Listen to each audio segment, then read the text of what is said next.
Hello and welcome. We're glad to be able to talk this week about another RAVE study from First Corinthians. Excited to share with you just a little bit of what you can expect in this week's study.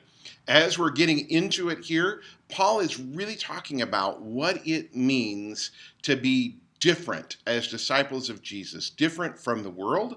And our study last week really got into that as we see a completely different moral ethic for Christians than for the world, and how Paul wanted the church to stand faithfully for it. This week, we're talking about a different moral issue. The moral issue might not be what we think, however.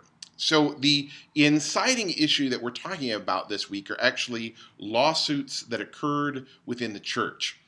Now, lawsuits in the Roman world were usually over personal matters, things where one person had wronged another in a business deal, or in some way had taken something from somebody, or hadn't returned something. They didn't deal with violent crimes or significant crimes in this way with lawsuits. But just like we would today, if somebody works on your house and does a bad job but takes your money and doesn't return it, you might take them to court. That is actually very much the same kind of thing that we would see in the early church. Now, the issue that Paul really has with this is that the church is made to be different. The church stands for loving one another.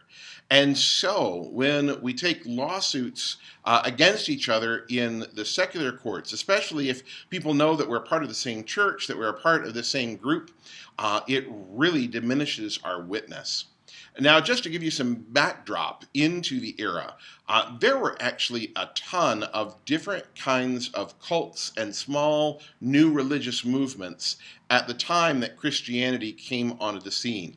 We know there were several different Jewish sects. There were plenty of different Greek Greco-Roman sects as well, each one thinking that they had the secrets and the mysteries of God or the gods sorted out. And so many of these were actually competing for attention with Christianity. But one of the keys of Christianity has always been that we who are disciples love one another.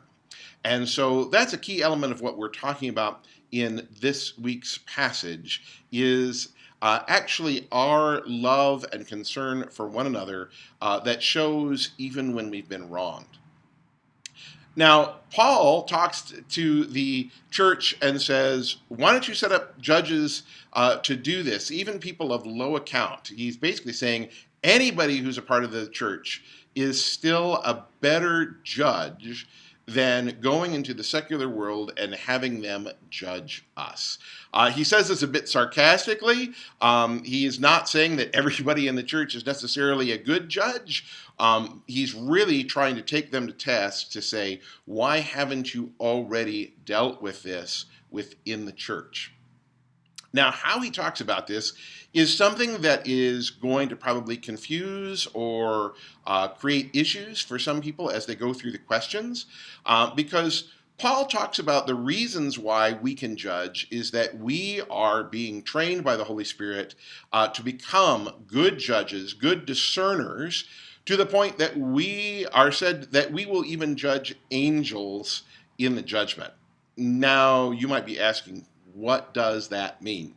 And the reality is what we cannot know too much about that. Paul does not explain it, and he doesn't explain it anywhere else. All that we know is that the church, those who are faithful followers of Jesus, will in some way be a part of that judgment, judging over the angels. We really don't have more details about that, and what I encourage you in your RAVE groups is to make as big a deal about it as Paul does, which is actually not much. He uses it more as an illustration to say God is giving us wisdom to judge rightly between one another. Now, a couple of other things that you'll run into with this passage. one of the questions that we come across is asking about how realistic is this in the modern world? I think this is a really good question for us to be considering because the reality is that church discipline in many eras, and particularly our era in the last 100 years, has really been lacking.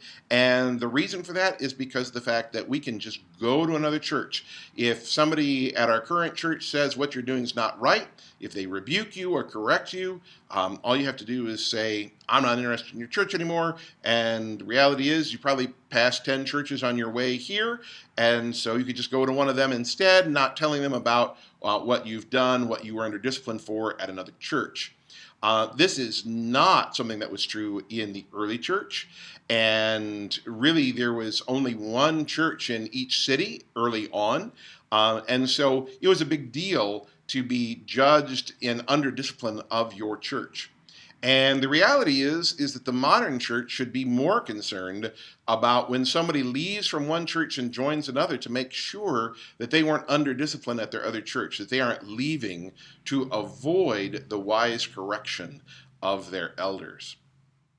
But it's also important for us to recognize that just because there are other options for people today to not be under church judgment, we who are members have said we will willingly put ourselves under the judgment of our pastors and elders when necessary. If there's discipline to be brought, for them to bring it, and we ask for them to be wise and discerning, but ultimately that's something that separates us out too. As we are a faithful church, we also want to be people who can be faithfully disciplined, where we can be corrected, even rebuked, and be able to say, I'm glad that I'm receiving this because this is helping me grow in my walk with Christ. Everything we do is meant to grow us in our walk with Christ. We don't do it always the right way. But this is a key issue because we want to make sure that people recognize why this often doesn't happen. It's because it's easy to leave churches in the modern era. Another couple of things to be thinking about here.